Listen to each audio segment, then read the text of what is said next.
Here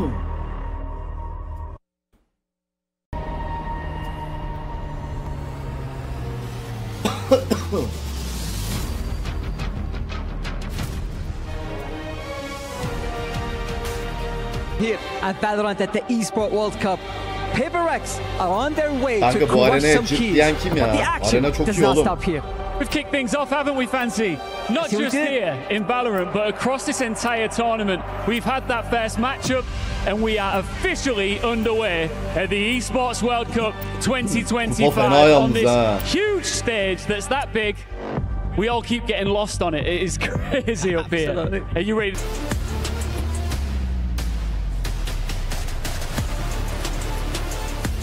O ne? Bu neymiş lan öyle amına koyayım?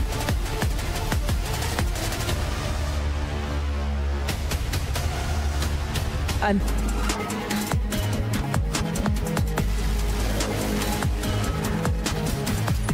Abi nereye? Yampi. Ha, nereye?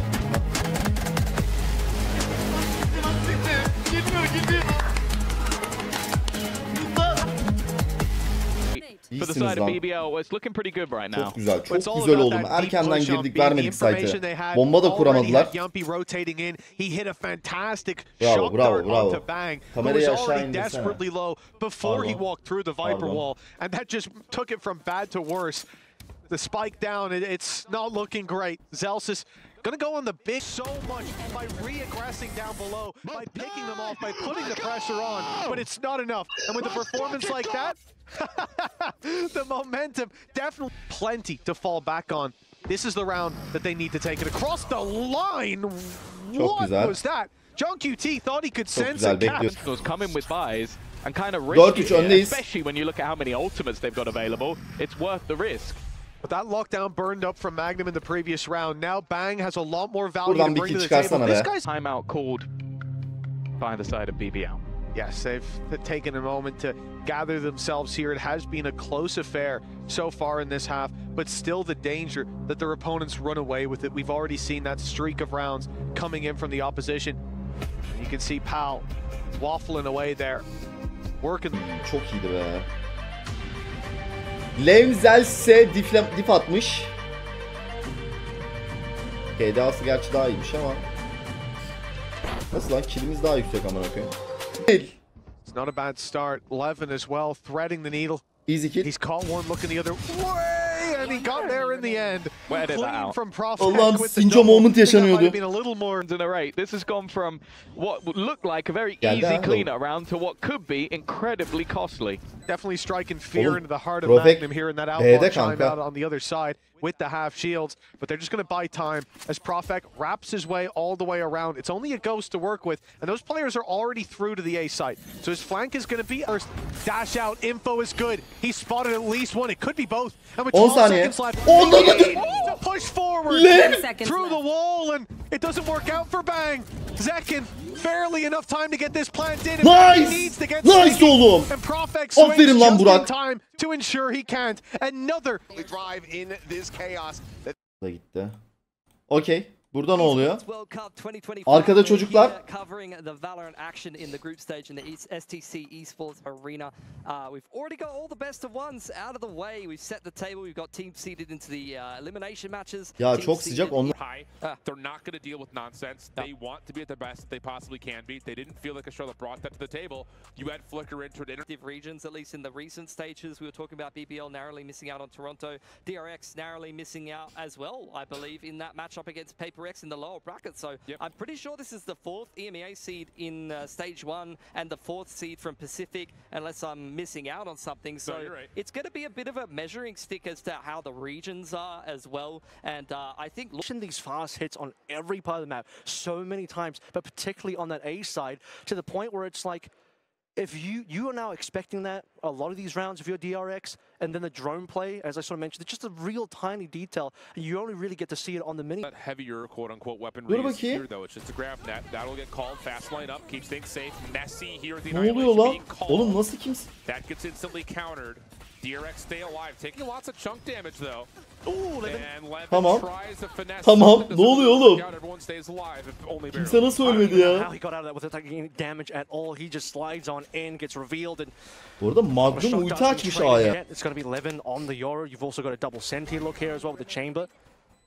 So as we move away from Teo, it is a very different type of composition for the BBL side, whereas moving on for DRX really is just shifting the Teo out for the Sova. Everything else looking pretty. Sentinels. Oğlum bizim bir oyuncu yok lan.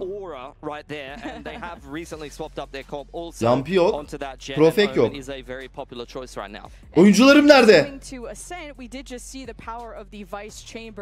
Yampi. Of EMEA. And opening semis, and right now straight away action being found all in A main, and it's going to be Heretics with a free site to claim. Evet. Yeah, the corpses are down. Moral bozucu bir map oldu ya That's harbiden. to say the least, because more than that is looking off at the moment. Timeout. Final timeout, just to talk things through. And maybe the words that need to be exchanged right now are, guys, it's a big Oynayacağınız oyunu sikeyim timeout'u ya bu. We know we're good. Allah. Forget about map 1. Ne yapıyordunuz amına koyayım? Son saniye gelen timeout. Aynen öyle. Yani Heretics tabii ki bir winner takım genel anlamda. Ne pausu yani, bu? Büyük maçları çok oynuyorlar. Kazanma becerisi yüksek bir takım ama son dönemlerde ortaya koyduğumuz dirençle beraber Heretics'ten harita alır. Hatta 3. hatayla beraber zorlayabilir durumda olduğumuzu. Bir tane vurabiliyor. Bir tane daha vurabilse. Yalnız 3 oyuncunun da canları çok değil. Oğlum alırsın lan Magnum. Şimdi triple pick geliyor. İki oyuncuyu direkt line yapmadı ve üçüncüsünü vurdu. 2 ve 4 geliyor BBL'den. Yani ne deneseler olmuyor. En çok yaklaştıkları ilk kez böyle entry ile 2 entry ile başladıkları bir roundtu. Böyle Abi ya hadi ya. Güzel bir vuruş geldi ve 2 vs 2. Başladı gene. Keşiften dolayı bu arkada kalıyor. Lane yürüdü geldi, o kill'i aldı. Ne yapıyor lan? Döndü main tarafına bir de spray attı Profek oradan. ne oldu oğlum? Arkası dönüktü. Bir an Alan Bot'la beraber bir heyecan yaptı. Ben mouse'la bir şeyler oldu şu an. Site'ı bulduk. Post plant'te de silah dezavantajları da varken 30 canlı 2 adam vurdu amına koyayım. Yans biraz zorlaştırdı clutch pozisyonunda belki ama Ok da gittiğini gördük. Profek bu arada mükemmel oynadı. Yani çok akıllıca. Bir kill sonra elbow'a sızma işi. Ama clutch'ın sonuna getiremedi.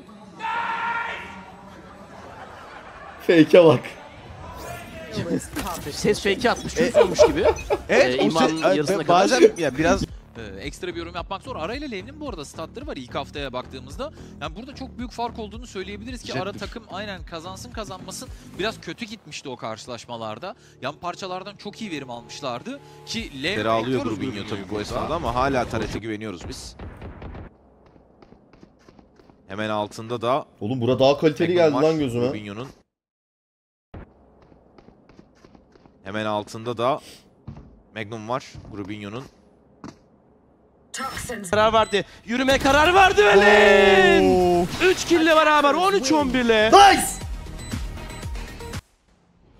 Hemen main tarafından bir açılış var. Evet. Ve biz agresif bir savunma izlerken bu perdenin arkasına çıkmak istiyor muyuz? Çıktık. Parolaya birazcık gecikti. Profek takası mükemmel oluyor. Kaya geldi burada. Lane! Olağanüstü. Duman olabilirdi burası ama. Yampi ne kadar iyi oynadıysa comeback'te o kadar güzel adımlar attı round'da sürekli. Birebire kadar. 24 yaşında adama düello. Ne oluyor?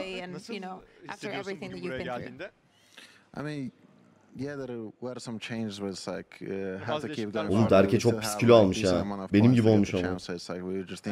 Championship'e gitmek için belli bir puana ihtiyacımız vardı. Kalmamız gerek. Profek'ten açılan bir ulti var karşılıklı. 2 ulti. Yanlış gördüm. Ya hadi bir siktir git ya. Yani bu ne? Gerçekten unlucky. O neydi ya? Yeni çıkmadı mı maçtan arka? Yeni çıktı, şimdi direkt Bo 3'e başladılar. Kazandılar ya. Come into this round, there are weaknesses for Fnatic. You don't expect it to look like this, a flawless round.